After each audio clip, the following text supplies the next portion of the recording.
قیامت کا ایک دن 50,000 سال کے برابر ہوگا۔ انتظار کرتے کرتے وہ پریشان ہو جائیں گے اور پناہ مانگیں گے کہ کب سوال و جواب شروع ہوگا۔ ایک لمبے انتظار کے بعد اللہ کا حکم جاری ہوگا۔ اللہ اپنے فرشتوں پر حکم ظاہر کرنا شروع کر دے گا۔ 70,000 فرشتے جہنم کو لے کر آ رہے ہوں گے۔ یہ منظر اتنا بھیانک ہوگا کہ سب کے سب چیخیں نکل جائیں گی۔ تمام آدمزاد کے ہاتھ میں ایک کتاب دی جائے گی جس میں ان کی نیکی اور برائی لکھی ہوگی۔ اس کے بعد سوال و جواب کا سلسلہ شروع ہو جائے گا۔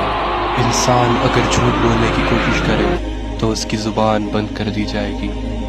انسان کے ہاتھ، پیر، آنکھ سب گواہی دیں گے۔ ہر وہ چیز جو انہوں نے پوری زندگی کی ہے سب سے پردہ ہٹ جائے گا۔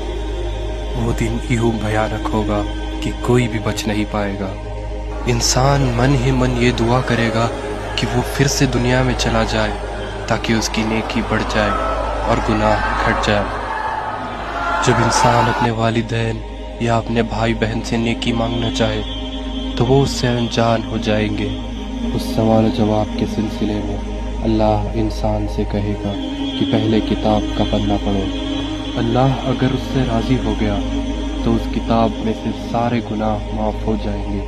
روز محشر میں ایک ترازو ہوگا جس میں فرشتے انسان کی نیکیاں اور گناہ لکھیں گے۔